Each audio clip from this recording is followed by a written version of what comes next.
అందరికీ నమస్కారం. తెలుగు కథామాలకు స్వాగతం. ఈరోజు నుంచి కొత్త నవల చదువుకుందాము. నర్సింగ్ హోమ్ రాసిన వారు శ్రీరంగం గారు. డాక్టర్ రాజా ఎండి పూర్తి చేసేటప్పటికి చాలా వదంతులు వ్యాపించాయి. అతను బాస్కి బానిసలా చాకరీ చేశాడని, లేదు ఒక 20,000 దాకా డబ్బు ఎగ్జామినర్కి ముట్ట చెప్పాడని, ఇవన్నీ లేదు అతను చాలా సిన్సియర్ బ్రిలియంట్ స్టూడెంట్ అని. అతను పాస్ కావటం అతి మామూలుగా పాస్ కాలేదు. ఎండీలో గోల్డ్ మెడల్ తెచ్చుకున్నాడు. ఎగ్జామినర్ ఎందుకో పక్షపాతం చూపించాడన్నారు. దీనికి అసలు కారణం అతను హాస్పిటల్లో అతని బాస్ని అంతగా మన్నించటమే. ఎవరు ఏమనుకున్నా అతను చాలా సంతోషపడ్డాడు గోల్డ్ మెడల్ కొట్టేశానని. ఓరల్స్ అవగానే అతనికి రిజల్ట్స్ తెలిసినా పేపర్లో వచ్చేదాకా ఓపిక పట్టి పేపర్లో రాగానే నిన్న పార్టీ చేశాడు. పార్టీలో అతని చీఫ్ డాక్టర్ గోవర్ధన్ రాజాని అభినందించి, నీ భవిష్యత్తు ప్లాన్స్ ఏంటి అంటూ ప్రశ్నించాడు. అతను ఫారెన్ విస్కీ సిప్ చేస్తుంటే రాజా మామూలు కూల్ డ్రింక్ తాగుతూ, నేను ఇంకా నిశ్చయం చేసుకోలేదు సార్ అన్నాడు. అట్లా అయితే ఇప్పుడు నిశ్చయం చేసుకుని నా అసిస్టెంట్గా చేరు. నా పలుకుబడి వినియోగించి నీకు నా దగ్గర పోస్టింగ్ వచ్చేట్లు చేస్తాను. ఆలోచిస్తాను సార్. ఆలోచించుకోవడానికి ఏముందోయ్ రాజా అంటూ రెండో రౌండ్ గ్లాస్ ఖాళీ చేస్తూ అడిగాడు. నేను ఇక్కడ ఉద్యోగంలో చేరే ముందు ఇంటిని గురించి ఆలోచించాలి సార్ అన్నాడు. ఏంటి నీ ఇంటి సమస్య? అతని మంచి కాంక్షించే స్వరంతో అడిగాడు డాక్టర్ గోవర్ధన్. ఎండి స్టూడెంట్గా అతని చేతి క్రింద 2 ఏళ్ల నుంచి ఉంటున్నాడు. అతనికి రాజాకు ఇన్నాళ్ళ నుంచి ఉన్న సంబంధం ఒక టీచర్కు స్టూడెంట్కు మధ్య ఉన్న సంబంధం మాత్రమే. వాళ్ళిద్దరూ ఎప్పుడు మాట్లాడినా కేసుల గురించి, మామూలు కేసులలో ఎక్స్టెన్షన్స్ గురించి, పాత జబ్బుల గురించి, కొత్త థియరీలు, ఇవి తప్పితే రాజా కుటుంబం గురించి, అతని సమస్యల గురించి అడిగే అనువైన వాతావరణం ఈ రోజు దాకా కలగలేదు. సార్, మాది పేద కుటుంబం. మా నాన్న పల్లెటూరులో ఆర్ఎంపీ డిగ్రీ తీసుకుని వైద్యం చేస్తున్నారు. మేం మొత్తం 6గురం. అందరిలో పెద్దవాణ్ణి నేనే. మాకు 2 ఎకరాల పొలం కూడా ఉంది. దాని మీద వచ్చే ఆదాయంతో మా నాన్న వైద్యం మీద సంపాదించే డబ్బుతో కాలం వెళ్ళబుచ్చుతున్నాం. ఏదో పల్లెటూరులో ఉండే స్కూల్ ఇచ్చిన చదువు చదివేవాళ్ళం. ఆడపిల్లలు ఇంట్లోనే ఉండి అమ్మకు చేదోడు వాదోడుగా ఉండేవాళ్ళు. కానీ మగపిల్లలం మాత్రం స్కూల్కి వెళ్ళి వచ్చేవాళ్ళం. అందరిలోకి నాకు మార్కులు బాగా వచ్చేవి. మా స్కూల్ హెడ్ మాస్టర్కు నేనంటే చాలా ఇష్టం. నాకు చాలా మంచి భవిష్యత్తు ఉందని కలలు కనేవాడు. అతని బలవంతంతోనే నేను స్కూల్ ఫైనల్ పరీక్ష కూడా పాస్ అయ్యాను. నా తర్వాత వాడు, ఆఖరి వాడు అత్తసరి మార్కులతో 8-9లో ఉన్నారు. నేను స్కూల్ ఫస్ట్ వచ్చాను అని తెలుసుకున్న రోజు మా నాన్న చాలా భయపడ్డాడు. నా తత్వం గురించి, నాకు చదువులో ఉండే ఆసక్తి గురించి అతనికి బాగా తెలుసు. ఇంట్లో అందరూ సంతోషంగా ఉన్న ఆ రిజల్ట్స్ వచ్చిన రోజు అతను దిగులుగా కూర్చున్నారు తన నులక మంచంలో. ఆ రాత్రి భోజనాల తర్వాత నేను మెల్లగా అతన్ని చేరి నాన్న అన్నాను. ప్రశ్నార్థకంగా నా వైపు చూశారు. నేను తర్వాత చదువులు చదవాలనుకుంటున్నాను నాన్న అన్నాను. అతను ఏం మాట్లాడలేదు. తిరిగి నేనే, నాన్న నాకు స్కూల్ ఫస్ట్ వచ్చింది. హెడ్ మాస్టర్ నన్ను చూసి పొంగిపోయారు. నేనే గాని ఇంకా చదివితే నాకు చాలా మంచి భవిష్యత్తు ఉందన్నారు. ఏం నాన్న చదివిస్తావా అంటూ అడిగాను. అతను నా వైపు చాలా దీనంగా చూస్తూ రాజా అంటూ మరి ఆర్తునిలా పిలిచి, రాజా నాకు చదివించాలనే ఉంది, కానీ పరిస్థితులు మనకు అనుకూలంగా లేవు అన్నాడు. పరిస్థితులు అంటే అప్పటిదాకా నాకు ఏంటో అంత బాగా తెలియదు. అతను చెప్పినా నాకు అర్థం కావు. నాకు అర్థమైనా అర్థం చేసుకునేందుకు ప్రయత్నిద్దామని, ఏంటి నాన్న మనకు అనుకూలంగా లేవు అన్నాను.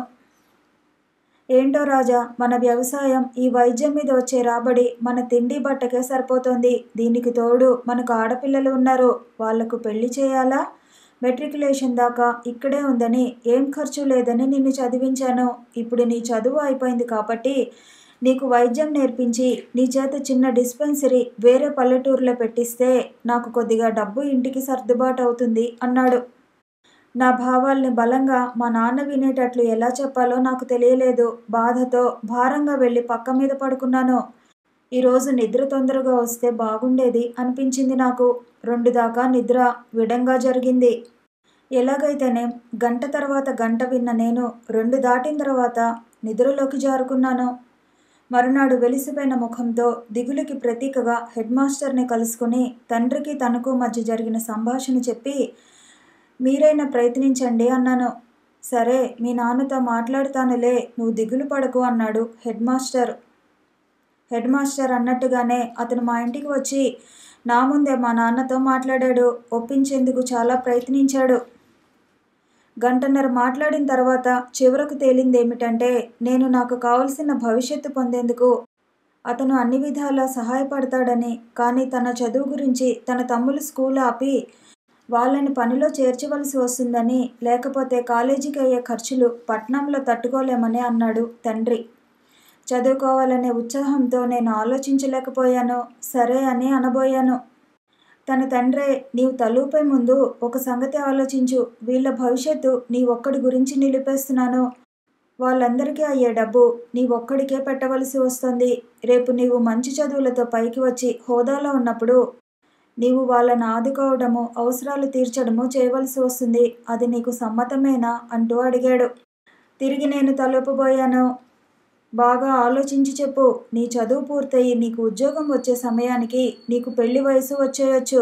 పెళ్లి చేసుకున్న తర్వాత నీ భార్య నిన్ను అడ్డు పెట్టొచ్చు. అప్పుడు నీ ఇబ్బందులు మొదలవుతాయి. నాకు ఆలోచించే ఓపిక, అంత వయసు రెండూ లేవు. బాగా ఆలోచించానంటూ తలూపాను. సరే అయితే, నీ పై చదువులకు తగిన కట్టుదిట్టం చేయిస్తాను. ఆ మాటలకు అప్పుడే నేను ఏమో అయిపోయినట్టు ఊహించుకుంటూ మనసు ఆనందంతో తేలిపోతుంటే తండ్రి ముందర నుంచి లేచి నా కోరికలు సిద్ధింపచేసిన హెడ్ మాస్టర్కు మోగుగా కృతజ్ఞతలు సమర్పించి బయటకు వెళ్ళిపోయాను. పట్నానికి వెళ్లే ముందు మా నాన్న, రాజా, ఇన్నాళ్ళు నేను వైద్యం చేశాను. నేను శాస్త్రీయంగా చదువుకొని చేసింది కాదు ఇది. నీవు మాత్రం శాస్త్రీయంగా చదువుకుని డిగ్రీ తెచ్చుకో. డాక్టర్ అయిన తర్వాత ఇక్కడే ఈ పల్లెటూరులోనే మా కళ్ళ ముందే నువ్వు డాక్టర్గా చెలామణి కావాలి అన్నాడు. అందుకే నేను కష్టపడి చదివాను. వీలైనన్ని స్కాలర్షిప్లను సంపాదించి నాన్నకు తక్కువలో తక్కువ ఖర్చు అయ్యేటట్టు చూశాను. ఎంత పొదుపుగా ఉన్నా ఆ 2 ఎకరాలు అమ్మేయవలసి వచ్చింది. మా నాన్న నా 2 చెల్లెళ్లకు పెళ్లి చేయకుండానే అప్పుల పాలయ్యాడు నా వల్ల. ఎంబీబీఎస్ పూర్తి కాగానే పల్లెటూరికి వచ్చేస్తాననుకున్నాను. కానీ ఈ కాలంలో అసలు ఎంబీబీఎస్కి ఒక విలువంటూ లేదు. స్పెషలైజేషన్ రోజులు. అందుకే ఎండీ చేయాలనిపించింది. ఈ మాటే నాన్నకు చెప్పాను. నాన్న ముఖంలోకి, తమ్ముల ముఖంలోకి చూస్తూ చెప్పలేకపోయాను.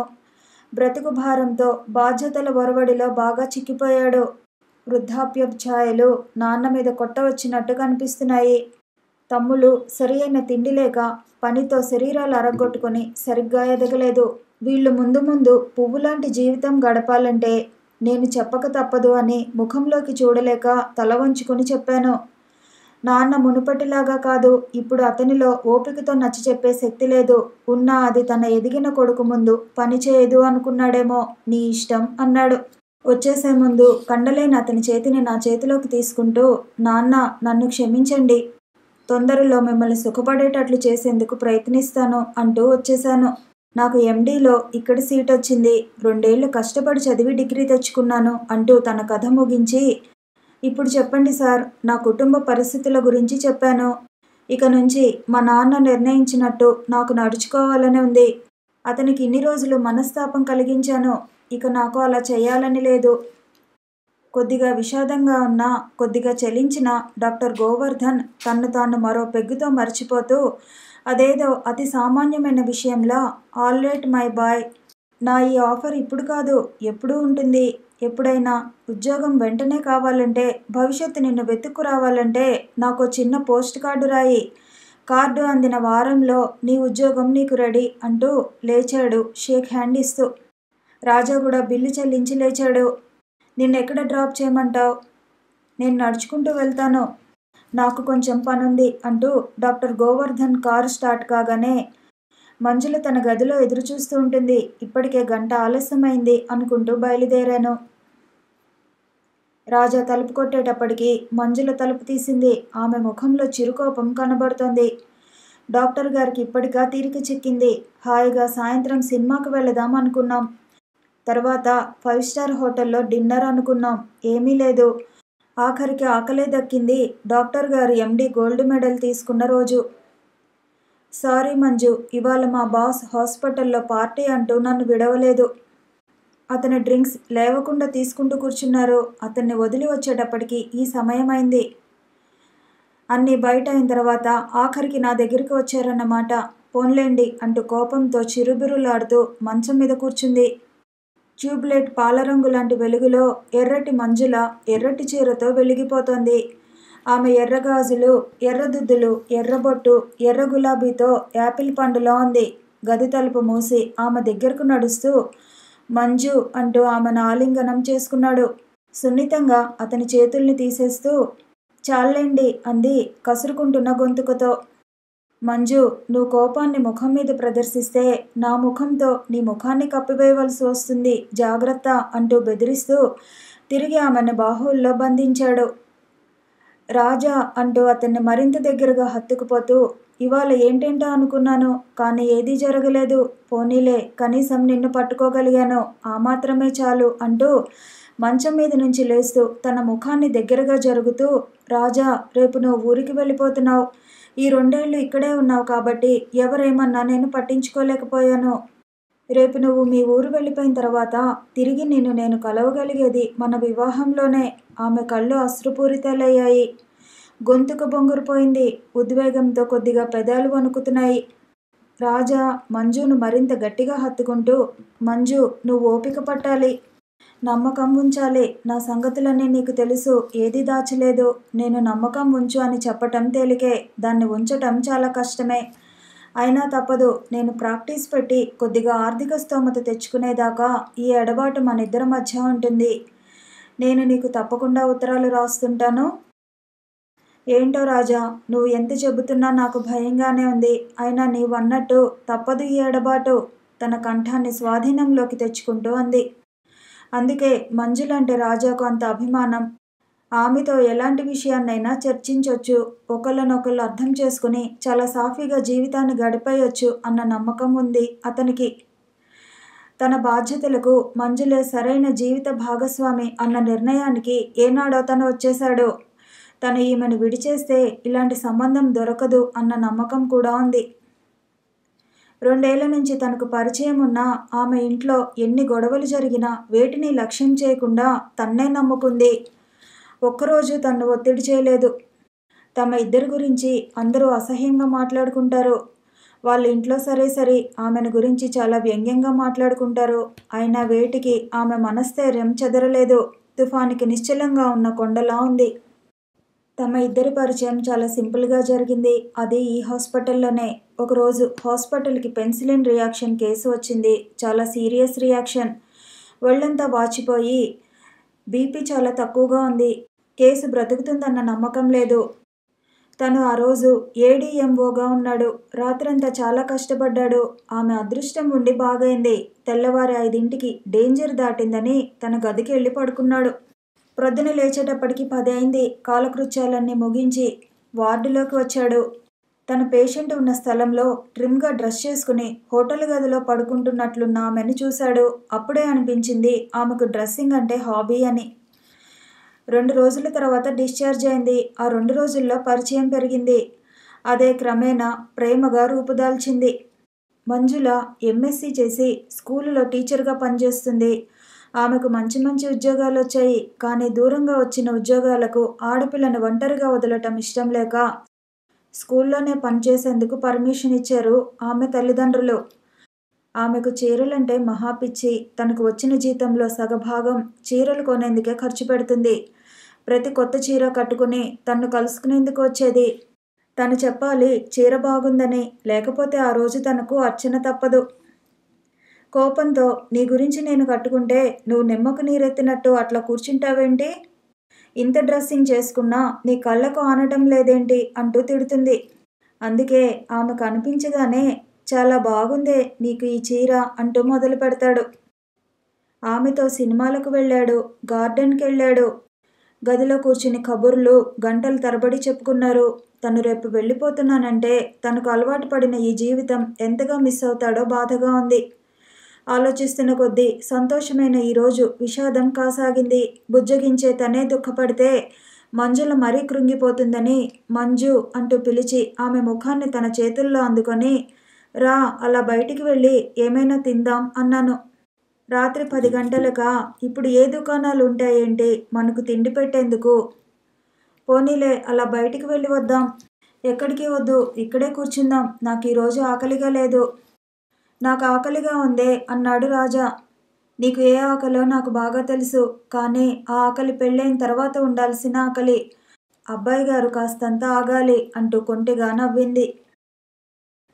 ఆ నవ్వే రాజాని రెచ్చగొడుతుంది. అలా నవ్వితే తన్ను తాను కంట్రోల్ చేసుకోలేడు. మంజు అంటూ మోహంతో పిలిచాడు. డాక్టర్ గారు దూరం అంటూ అతన్ని సుతారంగా నెట్టివేస్తూ మీ ప్లాన్స్ చెప్పండి అంది. ప్లాన్స్ ఏం లేవు. నాన్న దగ్గరికి వెళ్తాను. అతను ఏం చెప్తే అలాగే చేస్తాను. రాజా, నాన్నగారు ఏం చెప్పగలరు? నీకు మంచి అని తోచింది నువ్వు చేసేయ్ అంటారు. అప్పుడేం చేస్తావు? ఏం చేయమంటావు నీవే చెప్పు. నువ్వు ఎండీ చేసి పల్లెటూరులో ప్రాక్టీస్ చేయటంలో అర్థం లేదు. మీ పల్లెకు 40 మైళ్ళ దూరంలో సికింద్రాబాద్ ఉందన్నావు కాబట్టి నీవు శుభ్రంగా సికింద్రాబాద్లో క్లినిక్ మొదలుపెట్టు. వాళ్లకు దగ్గరలో ఉంటావు కాబట్టి వాళ్ళు అనుకున్నప్పుడు నీవు అనుకున్నప్పుడు ఒకరికొకళ్ళు చూసుకోవచ్చు. మంజు, నువ్వు చాలా మంచిదానవు అంటూ కరిగిపోయాడు. ఆమె గాని ఇక్కడే ప్రాక్టీస్ పెట్టమని స్వార్థంతో అనొచ్చు. అయినా అలా అనలేదు. తల్లిదండ్రులకు దగ్గరగా ఉండమంది. ఆ రాత్రి ఆర్ద్రతతో కొంత, ఉద్వేగంతో కొంత గడిచిపోయింది. మరునాడు గది ఖాళీ చేసి వెళ్ళిపోయాడు రాజా. డాక్టర్ విశ్వం పేరు సికింద్రాబాదులో వినని వారెవరూ లేరు. స్టేషన్లో దిగి రిక్షావాడితోనైనా ఆటోవాడితోనైనా డాక్టర్ విశ్వం ఇల్లు తెలుసా అంటే కూర్చోండి సార్, తీసుకెళతాను అంటాడు. అతడు బిజీ సర్జన్. అతన్ని కలుసుకోవాలంటే ఆ రోజు ఆఫీసు లీవ్ పెట్టాల్సిందే. అతను పట్టని కేసు అంటూ లేదు, చెయ్యని ఆపరేషన్ అంటూ లేదు. అతను చేసిన ఆపరేషన్లన్నీ సక్సెస్సే. అతను కోరినంత ఫీజు ఇచ్చి అతని కోసం పడిగాపులు పడి ఎదురు చూసి అతని చేత ఆపరేషన్ చేయించుకుంటుంటారు ప్రజలు. అతనికి ఆ ఊళ్ళో వాళ్లే కాదు, దూరం నుంచి కూడా వచ్చి అతని చేత సర్జరీ చేయించుకుంటారు. అతను కొత్తగా క్లినిక్ పెట్టుకున్న రోజుల్లో సైకిల్ మీద ఇంటింటికి వెళ్ళి ఇంజెక్షన్ ఇచ్చేవాడు. కుట్లు వేసుకున్న చొక్కాతో పేషెంట్లకు అతి అణకువగా సమాధానాలు ఇచ్చి ఈరోజు పేరు ప్రఖ్యాతులు గల డాక్టర్ అయ్యాడు. అతను ప్రతి సంవత్సరం కారు మారుస్తుంటాడు. ఈరోజు కింగ్స్వేలో 4 అంతస్తుల భవనం కట్టాడు. చుట్టుపక్కల సందడి రోజురోజుకి అధికం కావటం నుంచి అతను ఊరికి దూరంగా ఒక 1000 గజాల స్థలం కొని అందులో అందంగా అధునాతనంగా ఇల్లు నిర్మించుకున్నాడు. చుట్టూరా మంచి గార్డెన్ వేశాడు. అన్ని రకాల పూల శోభతో విరాజిల్లే ఆ గార్డెన్లో తీరికగా తృప్తి తీరా కూర్చోవాలని కట్టినప్పటి నుంచి ప్రయత్నిస్తూనే ఉన్నాడు. ఈరోజు కొంచెం ఖాళీగా ఉంది. నా కోరిక నెరవేరబోతోంది అనుకుంటూ ఒక 10 నిమిషాలు భార్యతో కూర్చుంటాడో లేదో ఫోన్ మ్రోగుతుంది. ఎమర్జెన్సీ, అటెండ్ కావాలి అంటూ వెళ్ళిపోతాడు. మొదట్లో డబ్బులు కుప్పలు కుప్పలుగా వస్తుంటే ఆమె చాలా సంతోషపడింది. తన కోరికలు తీరే రోజు వచ్చింది అనుకుంటూ. కానీ ఒక 4 అంతస్తుల మేడ, కారు, ఊరికి దూరంగా ఇల్లు, ఉద్యానవనము ఇన్ని ఉన్నా దూరమైన భర్తను చూస్తుంటే ఆమెకు ఏడుపులోంచి బాధ తరుగుకొచ్చేది. 1-2 సార్లు భర్తతో, ఎందుకండి పొద్దస్తమానం ఇలా మిషన్ ఇలా పనిచేయడం?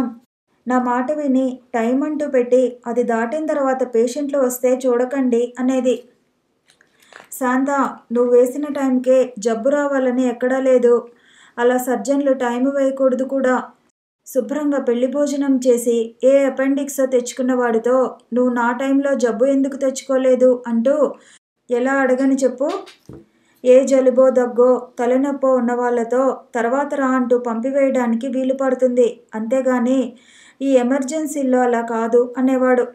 అయితే సికింద్రాబాదు సర్జన్లకు, ఆసుపత్రులకు గొడ్డుపోయిందేంటి?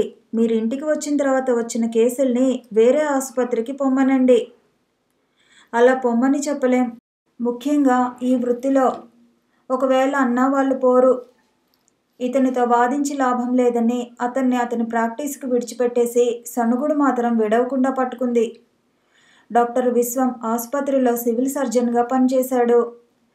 అతని ఓపీ ఒక తీర్థంలా ఉండేది. మిగతా వాళ్ళ ఓపీలో బెంచీలు, కుర్చీలు లెక్క పెట్టొచ్చు. కానీ ఇతని ఓపీలో ఎన్ని బెంచీలు వేసినా ఇంకా సరిపోనట్లు ఉండేది. అతని వార్డులో అడ్మిట్ అయిన పేషెంట్లు మంచాలు చాలక క్రింద బెడ్డులు పరుచుకొని పడుకునేవారు. అతని ఆపరేషన్ రోజు అతను ఆపరేషన్లు 8కి మొదలు పెడితే 5 దాకా అలా సాగుతూనే పోయేవి. ఆసుపత్రుల్లో 2 దాటిన తర్వాత నర్సులు, ఎనస్థిస్టులు, అసిస్టెంట్లు ఉండక్కర్లేదు. వాళ్ళ డ్యూటీ టెన్షన్గా 2కు అయిపోతుంది. విశ్వం అందరినీ బ్రతిమాలి మంచి చేసుకుని ఆపరేషన్లన్నీ పూర్తి చేసుకునేవాడు. అలా అతనితో సహకారపడినందుకు వాళ్ళకి ఏం తక్కువ రానిచ్చేవాడు కాదు. ప్రతి పండక్కి తన చేతి క్రింద పనిచేసే వాళ్ళకందరికీ గిఫ్టులు ఇచ్చేవాడు. ఆసుపత్రి పని పూర్తి చేసి అక్కడ కాలేజీలో టీచ్ చేసి ఇంటికి వచ్చేటప్పటికి ఏ 4 అయ్యేది.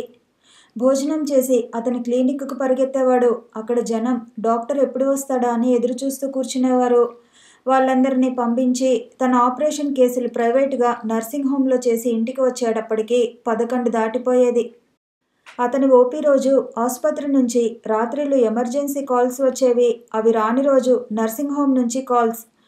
5 ఏళ్ల క్రిందటి దాకా ఇతర ప్రైవేటు నర్సింగ్ హోమ్స్లో ఆపరేట్ చేసే విశ్వం 5 ఏళ్ల క్రిందట స్వంతంగా తనే నర్సింగ్ హోం ఒకటి కట్టి అందులోనే తన కేసుల్ని చేసేవాడు. మెల్లగా ఇంకో చోటికి పోవటం తగ్గించేశాడు. 2 ఏళ్ల క్రిందట అటు ప్రైవేట్ ప్రాక్టీస్కు ఇటు హాస్పిటల్ ప్రాక్టీస్కు తట్టుకోలేని విశ్వం గవర్నమెంట్ సర్వీస్ రిజైన్ చేసి పూర్తిగా ప్రాక్టీస్లో పడ్డాడు. సాధారణంగా గవర్నమెంట్ సివిల్ సర్జన్ల ప్రైవేట్ ప్రాక్టీసు వాళ్ళకు హాస్పిటల్ అటాచ్మెంట్ ఉన్నంతసేపే. ఒక్కసారి వాళ్ళు రిజైన్ చేస్తే ప్రాక్టీస్లో 90 వంతులు తగ్గిపోతుంది. విశ్వం సర్వీస్ రిజైన్ చేస్తున్నప్పుడు అతని సన్నిహితులు వద్దు, అలాంటి పొరపాటు పని చేయకండి అంటూ సలహా ఇచ్చారు. అతను ఎవరి మాటల్ని లక్ష్యం చేయకుండా రిజైన్ చేసి మర్నాడు ప్రాక్టీస్ ఎక్కడ ఉండదో అన్న భయంతో క్లినిక్లో అడుగుపెట్టాడు. అతన్ని ఆశ్చర్యపరుస్తూ రోజూ ఉన్న జనం కంటే ఎక్కువే ఉన్నారు. తర్వాత అతని ప్రాక్టీసు తారాపథానికి అందుకుంది. 45 ఏళ్ల వయసులో 6 అడుగుల పొడుగుతో బెల్ బాటమ్ ప్యాంటు, అమెరికన్ స్లాక్తో దృఢంగా కనిపిస్తుంటాడు. దట్టంగా ఉన్న కనుబొమ్మలు అతని వయసు కొంచెం ఎక్కువగా చెబుతూ ఉంటాయి. మనిషి నెమ్మదిగా ఏ తొందర లేకుండా చేతి మీద మరే పని లేనట్టు చాలా విశ్రాంతిగా మాట్లాడతాడు ఎప్పుడు. అతను సర్జరీ చేస్తున్నప్పుడు కూడా అలానే చేస్తాడు. చాలా తాపీగా దేనికి తొందరపడకుండా చేస్తున్న కేసు తర్వాత మరే కేసు లేనట్టుంటాడు. అందుకే అతని ఆపరేషన్లలో కాంప్లికేషన్లు అసలే ఉండవు. సర్జరీ చాలా నీట్గా ఉంటుంది. విశ్వానికి మెడిసిన్ చదువుతున్న కూతురు ఒకటి, ఇంజనీరింగ్ చదువుతున్న కొడుకు ఉన్నారు. వాళ్ళ చదువు గురించి వాళ్ళ బాగోగుల గురించి అతనికి పట్టించుకునే టైము లేదు. ఎవరైనా మీ అమ్మాయి ఎంఎస్లో ఏ ఇయర్లో ఉందండి అంటూ అడిగితే కొంచెం సేపు ఆలోచించి సెకండ్ ఇయర్లో ఉండాలండి అంటాడు. తను అన్నదాంట్లో తనకే నమ్మకం లేనట్లు. మంజు చెప్పినట్లే జరిగింది రాజా విషయంలో. అతని తండ్రి, నీకేం జరుగుతుందిరా ఈ పల్లెటూరులో, శుభ్రంగా పట్నంలో ప్రాక్టీస్ పెట్టు దివ్యంగా. స్పెషలిస్టులకి 300, 400 ఉన్న గడప ఏమంత ఆదాయకరంగా ఉండదు. నువ్వు మొండిపడి పెట్టినా ఇక్కడ ఉన్నవాళ్లకు ఇంజెక్షను, మందు ఇవ్వాలి. జబ్బుకు మందు చీటీ రాసిచ్చి మీరు కొనుక్కోండి అంటే చాలా అసహ్యంగా చూస్తారు. ఇంకా వాళ్ళు ఈ కన్సల్టేషన్ ప్రాక్టీస్కు అలవాటు పడలేదు. రాజా పాస్ అయ్యి ఇంటికి వచ్చి నాన్న నా చదువు అయిపోయిందనగానే అతను ఒక్కసారిగా వయసు తిరిగొచ్చిన వాడిలా ఉత్సాహపడ్డాడు. అతని తమ్ముళ్ళు, చెల్లెళ్ళు ఇక ఆనందాన్ని పట్టలేకపోతున్నారు. తన గురించి వీళ్ళంతా ఎన్నో ఏళ్ళు కష్టపడ్డారు. ఇక వీళ్లకు శాంతి ఇవ్వాలి అనిపించింది. తండ్రితో, నాన్న ఇక నువ్వు ఇంటింటికి సైకిల్ మీద వెళ్ళి మంది ఇవ్వటం ఆపేయి అన్నాడు. రాజా తండ్రి రామచంద్రుడు ఈ 55 ఏళ్ల వయసులో సైకిల్ మీద ఇంటింటికి వెళ్ళి ఇంజెక్షన్ ఇచ్చేవాడు. అతను ఆ చుట్టుపక్కలున్న 4 పల్లెలకు రోజుకొకసారైనా వెళ్ళి వచ్చేవాడు. రోజు మొత్తం మీద అతని సైకిల్ ఒక 35 మైళ్ళు నడిచేది. ఈ వయసులో అతను అన్నన్ని మైళ్ళు వెళ్ళి వస్తున్నాడంటే అది తన గురించే అని రాజాకు తెలుసు. అందుకే ఇక ఇంటికి వచ్చిన వాళ్ళకే వైద్యం చేయి, పల్లె పల్లెకు వెళ్ళొద్దు అన్నాడు. సరే, మొదట నువ్వు డిస్పెన్సరీ పెట్టి దాని మీద ఆదాయం మొదలు కానీ, అప్పుడు నువ్వు చెప్పినట్టే చేస్తానులే అన్నాడు. తండ్రిని తను బలవంతం చేసి లాభం లేదు అనుకుని సికింద్రాబాదులో దగ్గర 10 ఏళ్ల తర్వాత కాలు పెట్టాడు రాజా. సికింద్రాబాదులో ఈ 10 ఏళ్లలో ఎంతో మార్పు వచ్చింది. వీధులన్నీ కిక్కిరిసిపోయాయి. రోడ్లు విశాలమయ్యాయి. రోడ్ల మీద ట్రాఫిక్ విపరీతంగా పెరిగిపోయింది. ఏ వీధిలో చూసినా డాక్టర్లే. ఒకప్పుడు పిడికిలిలో ఇమ్మడగలిగే సికింద్రాబాదు ఎలా పెరిగిపోయింది. ఇక్కడ ఎంతమంది డాక్టర్లు ఉన్నా తక్కువే అనిపిస్తుంది.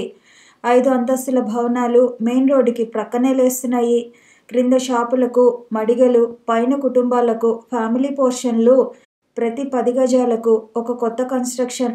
మెయిన్ రోడ్డు ఈ చివరి నుంచి ఆ చివరి దాకా ఒకసారి నడిచాడు. ప్రతి 20 గజాలకు ఒక డాక్టర్. ప్రతి డాక్టర్ దగ్గర సంతర్పణ జరుగుతున్నంత జనం.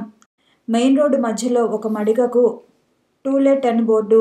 రోడ్డు చివర కూడా అదే బోర్డు. మధ్యలో ఉన్న మడిగను విచారిద్దామని అడిగాడు అద్దె ఎంత అంటూ. 50,000 పగిడి, నెలకు 200 అద్దె.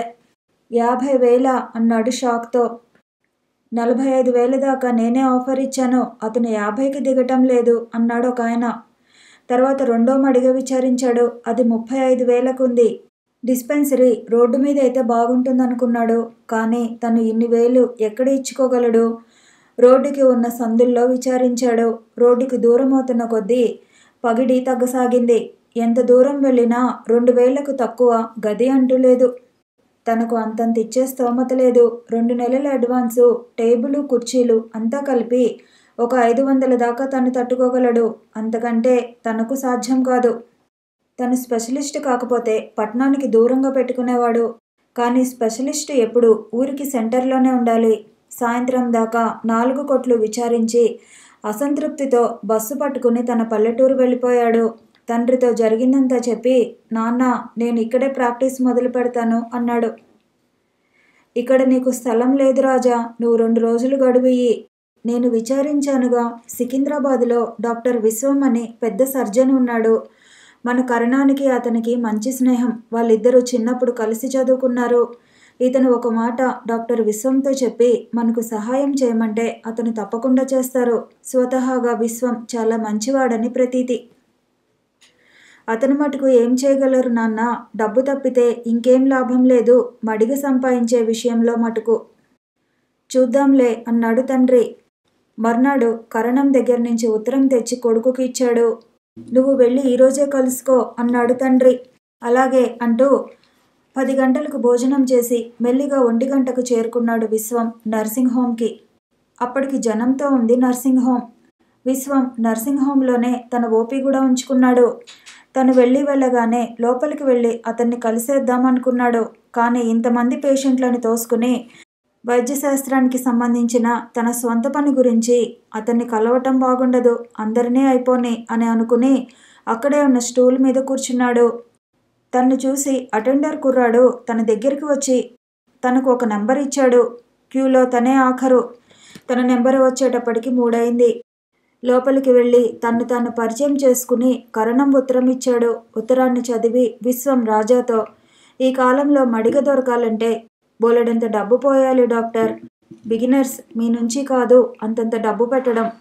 మీకు అబ్జెక్షన్ లేదంటే ఈ నర్సింగ్ హోంలోనే ఆ మూల మలుపు గది ఖాళీగా ఉంది. దాన్ని స్టోర్ రూమ్గా వాడుకుంటున్నా. మీరు ప్రాక్టీస్ చేసుకుంటానంటే ఆ గది ఖాళీ చేయించి రేపు ఇస్తాను. నా మెడికల్ కేసులన్నీ మీకే పంపిస్తాను. ఏమంటారు?" అంటూ అడిగాడు బ్యాగ్ సర్దుకుంటూ. "అంతకంటే ఇంకేం కావాలండి, చాలా థ్యాంక్స్" అన్నాడు రాజా. "డాక్టర్, ఇంటి దగ్గర కొంతమంది గెస్టులు వచ్చారని మెసేజ్ వచ్చింది. వాళ్ళు రాకపోతే మీతో కొంతసేపు గడిపేవాణ్ణే. నన్ను క్షమిస్తారా?" అన్నాడు విశ్వం. "వెళ్ళండి సార్" అని. "అద్దె ఎంత?" అన్నాడు. "నాకు అసలు అద్దె తీసుకోవాలని లేదు. ఎందుకంటే దాన్ని అద్దెకివ్వాలనే ఉద్దేశంతో నేను ఉంచుకోలేదు. కానీ ఇప్పుడు మీ దగ్గర ఏం తీసుకోకపోతే మీకు చాలా ఎంబరాసింగ్గా ఉంటుంది. అందుకే నెలకు 100 ఇవ్వండి" అంటూ బయటికి వచ్చాడు. "థ్యాంక్స్ సార్" అన్నాడు రాజా. "రేపు వచ్చే ముందు మీ బోర్డు ఒకటి తెచ్చి తగిలిస్తే నలుగురికి తెలుస్తుంది." "సరే సార్, నమస్తే" అని సంతోషంగా హోటల్లో కాఫీ త్రాగి తన పల్లెకు వెళ్లే బస్సు ఎక్కాడు. డాక్టర్ రాధాకృష్ణ ఇంటర్లో 4 సార్లు తప్పి చదివి ఫెయిల్ అయ్యేంత బుద్ధి తక్కువ పని ఇంకేం లేదు అన్న నిర్ధారణకు వచ్చి కళ్ళు తెరిచి ప్రపంచాన్ని పరికించాడు. ప్రతిచోట నిజాయితీ వెలలేకుండా, అవసరం లేకుండా వెలివేయబడి ఉంది. తన పద్ధతులు మార్చేశాడు. పద్ధతులతో పాటు అవతారం కూడా మార్చేశాడు. తల మీద ఉన్న చిన్న వెంట్రుకలను పెంచేసి అమితాబ్ కటింగ్ చేయించేశాడు.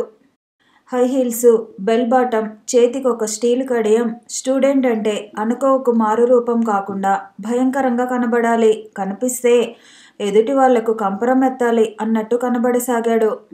5వ సారి ఇంటర్ గైడ్స్ పెట్టుకుని కాపీ చేసి ఇంటర్ అయిందనిపించేశాడు. అప్పటికే అతని వయసు 23. ఇప్పుడు ఏం చేయాలి అన్న ప్రశ్న పాస్ అయిన తర్వాత అతనికి కలిగింది. ఇంటర్కి తన కండల్ని పోషించే ఉద్యోగం రాదు. ఏదైనా బిజినెస్ చేద్దామంటే తన దగ్గర డబ్బు లేదు. అసలు డబ్బు ఉంటే తను ఈ చదువు అంటూ ఎందుకు చదివేవాడు? తనకి ఈ మధ్య షోకులు ఎక్కువయ్యాయి. తండ్రిని డబ్బు అడగాలంటే కొంచెం సిగ్గుగా ఉంది. ఆ సిగ్గును చంపేందుకు విశ్వ ప్రయత్నం చేసినా పూర్తిగా చావటం లేదు. అందుకని చిన్న సైజు బిజినెస్ ఎన్నుకున్నాడు. అందులో 5దో 10ో వస్తే దాంతో తన సరదాలు లాగేస్తున్నాడు. కానీ తనకు ఇలా బ్రతకాలని లేదు. మహారాజులా అన్ని షోకులతో బ్రతకాలని ఉంది. అది ఎలా సాధ్యమవుతుంది అన్న సమయంలో ఇంటర్ అతిసర మార్కులతో పాస్ అయ్యాడు. ప్రస్తుతం దమ్మిక్కు కూడా కొరగాని ఈ డిగ్రీతో ఏం చేయాలి అన్న ఆలోచన. తన ఏ బీఎస్సీ ఎంఎస్సీయో చేసి టీచర్గా పోలేడు. అందులో ఆదాయం సంవత్సరానికి 10 కంటే పెరగదు. బీకాం చేసి అకౌంటెంట్గా పోలేడు. తనకు లెక్కలు అంతగా రావు కాబట్టి. అడ్వకేట్ అవుదామంటే తను నోరు తెరిస్తే పువ్వులే రాలుతాయి. ఆ పువ్వుల్ని జడ్జి సహించడు. వీటన్నింటికంటే మెడిసిన్ సీటు సంపాదించి డాక్టర్ అవుతే మన మూర్ఖులకు ఏదైనా మందని ఇచ్చి పుష్కలంగా డబ్బు సంపాదించేయచ్చు. కానీ ఈ అతిసర మార్కులకు మెడిసిన్లో సీటు ఎవరిస్తారు? వెనుకబడిన తరగతుల వాళ్ళకే ఈ మార్కులతో సీటు దొరుకుతుంది. తను ఏ తరగతి వాడైనా పర్వాలేదు. ఆ వెనుకబడిన తరగతి సీటు సంపాదించాలి. చాలా కష్టపడి వెనుక తరగతి జాతి వాడినన్న సర్టిఫికేట్ పొంది స్కూల్ రికార్డు కూడా మార్పించి మెడిసిన్ సీటుకి అప్లికేషన్ పెట్టాడు. సీటు వచ్చింది. దానికి తోడు స్కాలర్షిప్, పుస్తకాలను కూడా ఫ్రీగా ఆ సర్టిఫికేట్ మీదే సంపాదించేశాడు. అతని చేతుల్లో స్కాలర్షిప్ డబ్బు ఆడుతోంది. అతను పట్నంలో పేరు పొందిన టైలర్ దగ్గర అన్ని టెర్లిన్ బట్టలే లేటెస్ట్ ఫ్యాషన్తో తనే సలహా ఇచ్చి కుట్టించేసుకున్నాడు. మెడికల్ కాలేజీలో రాధాకృష్ణలా బట్టలు తొడిగే వాళ్ళే లేరు అన్న పేరు పడ్డాడు. అతని కాలేజీ కల్చరల్ సెక్రటరీగా కంటెంట్ చేసి ఎలక్షన్స్లో చాలా గొడవ పెట్టి ప్రొఫెసర్ దృష్టికి చేరుకున్నాడు. ఆ ఎలక్షన్స్లో కాలేజీ ప్రెసిడెంట్గా నిలబడే కుర్రాడి దగ్గర నీకు సపోర్ట్ చేస్తానంటూ డబ్బు కొట్టేసి ఖర్చు పెట్టేసుకున్నాడు. 2వ సంవత్సరం పరీక్షల టైంకి రాధాకృష్ణ నోటెడ్ ఫిగర్ అయ్యాడు. అతని లెక్చరర్లు అతనితో నువ్వు క్లాసెస్కి సరిగా రావటం లేదు, నీ అటెండెన్స్ చాలా తక్కువగా ఉంది, ప్రొఫెసర్లకు కంప్లైంట్ చేస్తాము, నిన్ను పరీక్షకు కూర్చోనేయం అంటూ అతన్ని బెదిరించేవారు. అతను వాటిని లక్ష్య పెట్టలేదు. సరిగ్గా పరీక్షలు నెల ఉన్నాయనగా ఇక అటెండెన్స్ అందరిది 2-3 రోజుల్లో చూస్తారు ప్రొఫెసర్లు అని అనుకున్న టైంకి రాధాకృష్ణ ఒకరోజు ప్రిన్సిపల్ లేని సమయంలో అటెండెన్స్ రిజిస్టర్ ఉన్న స్థలాన్ని కాల్ చేసి అటెండెన్స్ రిజిస్టర్ నామరూపాలు లేకుండా చేశాడు. లెక్చరర్స్కి ఈ సంగతి తెలిసినా ఈ సంఘటనతో కాస్త భయపడి ఇతని గురించి ప్రిన్సిపాల్కు చెప్పకుండా పోనీలే పరీక్షకు కూర్చుంటే కూర్చున్నాడు, పరీక్షాధికారులే అతన్ని చూసుకుంటారు, పరీక్షకు కూర్చున్నంత మాత్రాన పాస్ కావాలి అని ఎక్కడ ఉంది అంటూ వదిలేశారు. పరీక్షకే కూర్చోలేడు అనుకున్న రాధాకృష్ణ రోల్ నెంబర్తో ఎగ్జామ్ గదిలో కనిపించేటప్పటికీ అతని స్నేహితులు ఆశ్చర్యపోయారు. మొదట మెడికల్ కాలేజీలో అన్నింటికంటే సులభం పరీక్షకు కూర్చోవటం, అన్నింటికంటే కష్టం పరీక్ష పాస్ అవటం. పుస్తకాలు చూసి థియరీ రాసినా ప్రాక్టికల్ దెబ్బతింటాడు. థియరీలో పాస్ మార్కులు రావాలి, ప్రాక్టికల్స్లోనూ పాస్ మార్కులు రావాలి. రెండింటిలో ఎందులో ఫెయిల్ అయినా 2 తిరిగి ఇవ్వవలసిందే. ఇంకో సంగతి, లెక్చరర్స్ మీద అధికారం చెలాయించవచ్చు కానీ బాసుల ముందు పిల్లిలా ఉండాల్సిందే. వాళ్లతో అగౌరవంగా ప్రవర్తించినా అనుకో చూపించకపోయినా ఆ విద్యార్థి జీవితాంతం కాలేజీ విడవలేడు, ఆ సబ్జెక్టు పాసు కాలేడు. రాధాకృష్ణ దాటికి కాలేజీలో మిగిలిన వాళ్ళు భయపడినా బాసులు మాత్రం అందరిలో ఒకలాగానే చూసేవారు. రాధాకృష్ణ సెకండ్ ఇయర్ పరీక్ష తప్పాడు. ప్రాక్టికల్స్లో ఎగ్జామినర్ యూ స్టూపిడ్ ఫెలో, నీకు ఫండమెంటల్స్ కూడా రావే, మెడికల్ టర్మ్స్ అనేందుకు నోరు కూడా తిరగదే అంటూ అతన్ని బాగా దులిపి పంపించేశాడు. అప్పటి నుండి రాధాకృష్ణ దండయాత్ర మొదలైంది. వరుసగా 2 ఏళ్లు తప్పాడు, అంటే 4 సార్లు. అప్పటికి అతని వయసు 27. అతని నరాల్లో అల్లరులు మొదలయ్యాయి. పరీక్షలు ఏమైనా పర్వాలేదు, రాత్రి అయిందంటే ఆడపిల్ల ప్రక్కన లేకుండా అతనికి రోజు గడవటం లేదు. ఒకరోజు అవతలికి పోయేందుకు జేబులో డబ్బులు లేక అవస్థపడుతూ ఈరోజు ఎలా గడుస్తుందా అని అనుకున్న రోజు అతని అత్త కూతురు ఊరు నుంచి వచ్చింది. రాధాకృష్ణకు సుగుణ మొదటి నుంచి అనుకున్న సంబంధమే. పిల్లకు 20 ఏళ్ళు వచ్చేశాయి, మెట్రికులేషన్ కూడా పూర్తయింది అంటూ అతని మేనమామ గొడవ పెట్టేస్తున్నా చదువు పూర్తి కాకుండా ఎలా అంటూ దాటేస్తూ వచ్చేవాడు. ట్రైన్లో అలసిపోయి వచ్చిన వాళ్ళు ఆ రోజు రాత్రి భోంచేసి పడుకున్న తర్వాత మరదలు సుగుణని మాటల నెపంతో తన గదిలోనే ఉంచేశాడు. కాబోయే భార్యాభర్తలు ఎన్నాళ్ళ తర్వాత కలుసుకున్నారు, మాట్లాడుకొని అంటూ అందరూ అంతగా పట్టించుకోలేదు. అందరూ పడుకున్న తర్వాత సుగుణను స్వాధీనం చేసుకున్నాడు రాధాకృష్ణ. ఆమె ఉన్న వారం రోజులు అతను బయటికి పోవలసిన అవసరం అసలు కలగలేదు. ఆమె వెళ్ళిన తర్వాత తిరిగి పాత కూపానికి తరలేడు.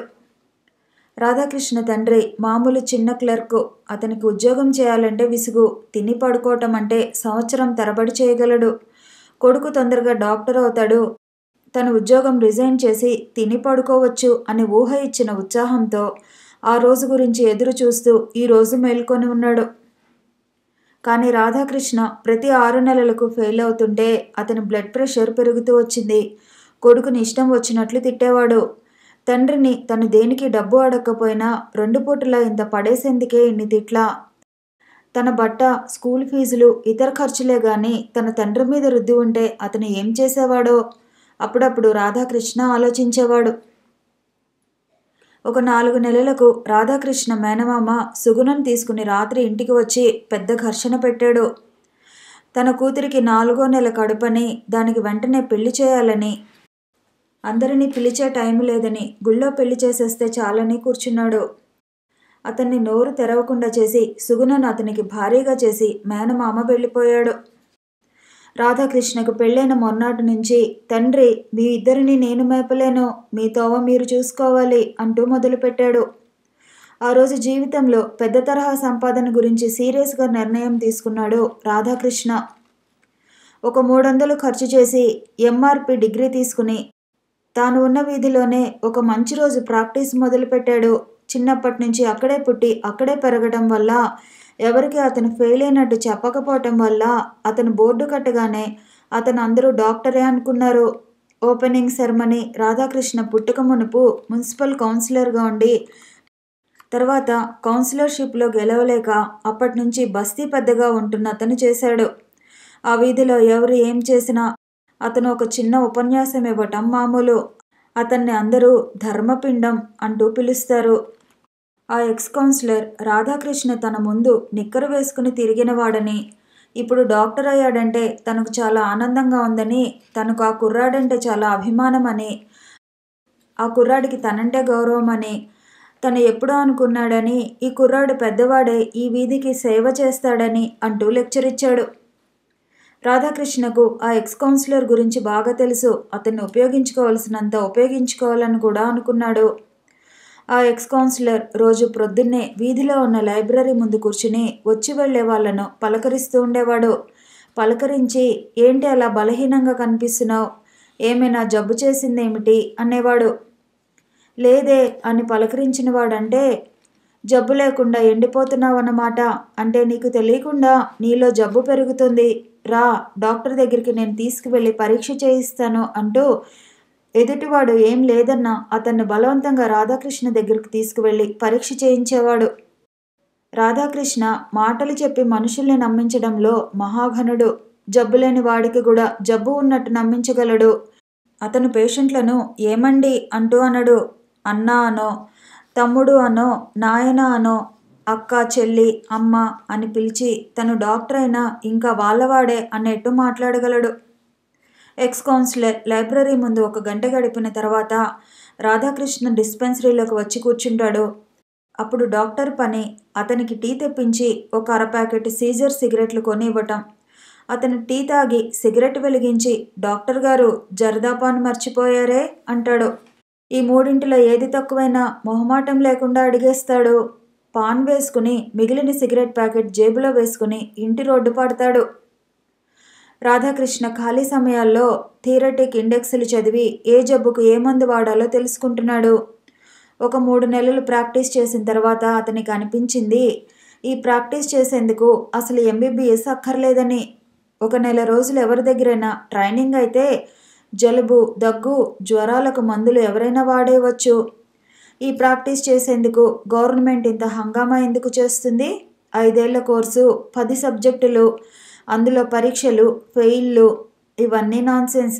స్టూడెంట్ల జీవితాలతో ఆడుకుంటూ వాళ్ళను ఫూల్ చేయటమే గవర్నమెంట్ పనా? అతను ఆలోచించినా ఆలోచించకపోయినా కాలం గడిచిపోతోంది. అతని ప్రాక్టీస్ పెరుగుతోంది. అష్టకష్టాలు పడి సెకండ్ ఇయర్ 6వ ఛాన్స్లో పాస్ అయ్యి 3వ సంవత్సరానికి వచ్చేశాడు. అంటే అతని హాస్పిటల్లో కనిపించొచ్చన్నమాట. కొంతమంది వాడు డాక్టర్ కాదు, డాక్టర్ అయితే ఆసుపత్రిలో కనిపించడా అన్నవాళ్ళు కూడా తన్ను ఆసుపత్రిలో చూస్తే ఈ పాస్ని ఆయుధంగా ఉపయోగించుకోవాలి అన్న ఆలోచనలో మునిగి ఉన్నాడు. డాక్టర్ రాజా విశ్వం నర్సింగ్ హోంలో డిస్పెన్సరీ తెరిచి అప్పుడే నెల దాటింది. మొదటి 2 రోజులు కాస్త ఉత్సాహంగా గడిచింది. కానీ తర్వాత బోర్ అనిపించసాగింది. రోజు రాను 40, పోను 40, మొత్తం 80 మైళ్ళు బస్సులో ప్రయాణం చేయాలంటే చాలా అలసట అనిపించింది.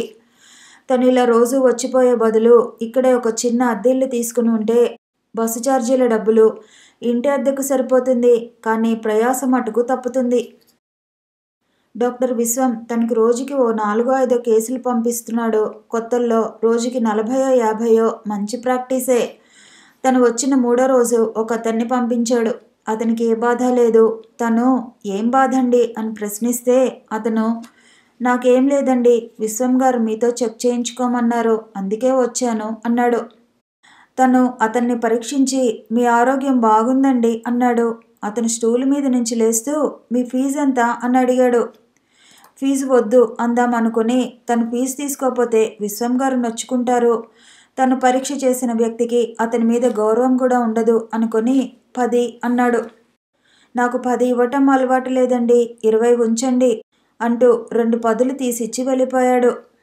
మధ్యాహ్నం తను విశ్వాన్ని కలిసినప్పుడు సార్ మీరు నాకు ప్రాక్టీస్ లేదు అని జనాన్ని అలా బలవంతంగా పంపించడం నాకు బాగా అనిపించదు సార్. ఇక నుంచి అర్థమైందో డాక్టర్, ఇక నుంచి అలా జరగదు అని మీరు మా ఇంటికి ఈరోజు భోజనానికి రావాలి అన్నాడు. వద్దు సార్, వచ్చి తీరాల్సిందే, ఇవాళ మా ఇంట్లో ఎవరూ లేరు కూడా, శుభ్రంగా మన ఇద్దరం మనకిష్టం వచ్చినవి తినొచ్చు. ఇంట్లో ఎవరూ లేరు అనేసరికి జంకు తగ్గింది.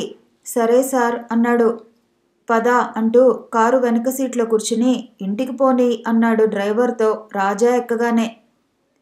విశ్వం ఇల్లు చాలా అధునాతనంగా ఉంది. ఆ ఇంట్లో అన్నింటికంటే రాజాకు ఎక్కువగా నచ్చింది డ్రాయింగ్ రూమ్. అది చాలా పెద్ద గది.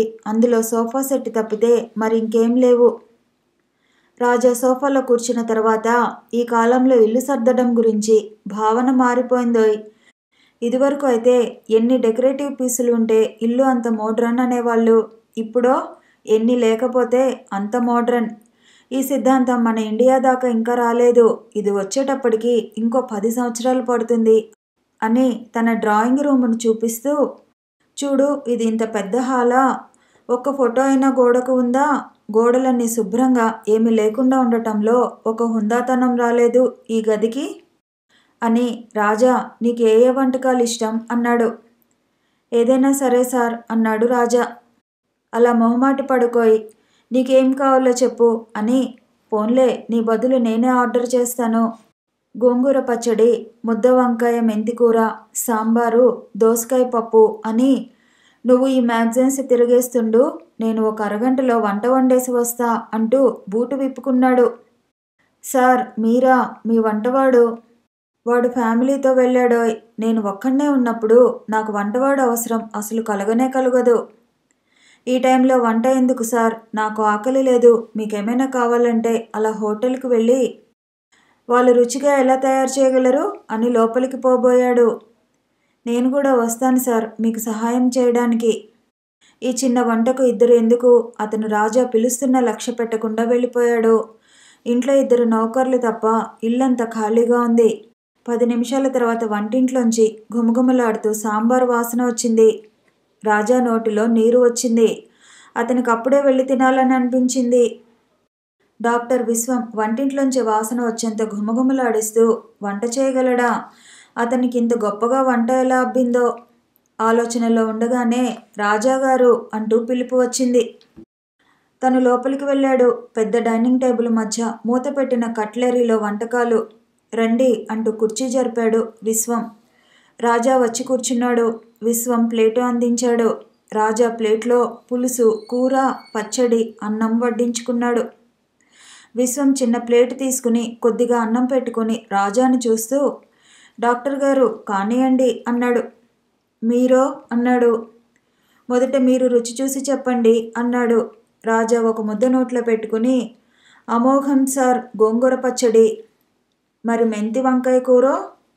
తిరుగులేదు అన్నాడు రుచి చూసి. ఆ సాంబారో? ఇలాంటి సాంబారు నేను జీవితంలో ఎప్పుడూ తినలేదు అని మీకు ఇంత మంచి వంట ఎలా వచ్చింది సార్ అన్నాడు. మా నాన్న వంటవాడు, అతని దగ్గర నేను నేర్చుకున్నాను. ఒకప్పుడు ఈ వంట మాకు అన్నం పెట్టింది. కానీ ఈరోజో ఇది నాకు హాబీ. విశ్వం 20 ఏళ్ల క్రిందట గతానికి వెళ్ళిపోయాడు. అతని ముఖంలో విషాద ఛాయలు అలుముకుంటున్నాయి. డాక్టర్ గారు మీ ప్లేటులో అన్నమే వేసుకున్నారు అంటూ పచ్చడి వేయబోయాడు. డాక్టర్ వద్దండి అని ప్లేట్ని దూరం తీసుకుని పెరుగు వేసుకున్నాడు కంచంలో. అదేంటండి అన్నాడు గంటడే ఉన్న అన్నాన్ని చూస్తూ. నాకు గ్యాస్ట్రిక్ అల్సర్ ఉంది. సబ్ టోటల్ గ్యాస్ట్రెక్టమీ చేశారు. అందుకే నేను తీసుకున్నప్పుడు కొంచెమే తినగలను. చాలా మెత్తని పదార్థాలనే, పులుపు, కారం, మసాలా లేని వాటినే మాత్రం నేను తింటాను. అష్టైశ్వర్యాలతో తులుతూగుతున్న డాక్టర్ విశ్వం ఇంత సంపాదించి కూడా కడుపుకు రుచిగా నిండుగా తినలేడు. అతను సాధారణంగా లిక్విడ్ డైట్ మీదే ఉంటాడు. ఏంటి తినడం మానేసి అంత దీర్ఘంగా ఆలోచిస్తున్నారు? ఏమీ లేదండి అని, ఇలాంటి వంట నేను చాలా కాలం తర్వాత తిన్నాను సార్ అన్నాడు. ఇక నుంచి చాలా తరచుగా తింటావోయ్. మా అమ్మాయి, అబ్బాయి, మా ఆవిడ వంటవాడు చేస్తే మెచ్చరు. అందుకే వారానికి ఒకసారి నేను వాళ్లకు చేస్తుంటాను. ఇక నుంచి వాళ్ళకు చేసినప్పుడల్లా నిన్ను కూడా పిలుస్తుంటాను. వద్దు సార్ అన్నాడు. రాజా దేనికైనా మొహమాట పడుగానే నా వంటకు మాత్రం ఎప్పుడూ పడకు. జీవితంలో ఆ అదృష్టం నాకు పోయింది. నీవైనా ఆనందించు. రాజా మారు మాట్లాడలేకపోయాడు. ఇద్దరి మధ్య ఉన్న నిశ్శబ్దాన్ని విచ్ఛిన్నం చేస్తూ, రాజా నీవు రోజు మీ పల్లెటూరు వెళ్ళి వచ్చేదానికన్నా ఇక్కడే ఇల్లు చూసుకుంటే? నేను అదే ఆలోచిస్తున్నాను సార్. నీవు సరే అంటే మన నర్సింగ్ హోంలో పైభాగంలో ఒక 2 వారాల్లో 2 గదులు వేయించిస్తాను. ఫేవర్స్ మీద ఫేవర్స్ తను తీసుకోలేడు. అందుకే వద్దు సార్. ఎక్కడైనా 2 గదులు ఇల్లు చూసుకుంటే బాగుంటుంది. దానికి ప్రయత్నిస్తాను. పోన్లే నేనే తొందరలో చూసి పెడతాను. చాలా థ్యాంక్స్ సార్. ఇంతలో నర్సింగ్ హోంలో ఏదో ఎమర్జెన్సీ ఉందన్న ఫోన్ వచ్చింది. నువ్వు రెస్ట్ తీసుకో, నేను వెళ్ళి వస్తా. వద్దు సార్, నాకు అలా పని ఉంది బయట అంటూ తను బయలుదేరాడు. కథ కొనసాగుతుంది. మళ్ళీ కలుసుకుందాము. ఈ వీడియో నచ్చితే లైక్ చేయండి, షేర్ చేయండి, కామెంట్ చేయండి, ఛానల్ని సబ్స్క్రైబ్ చేయండి.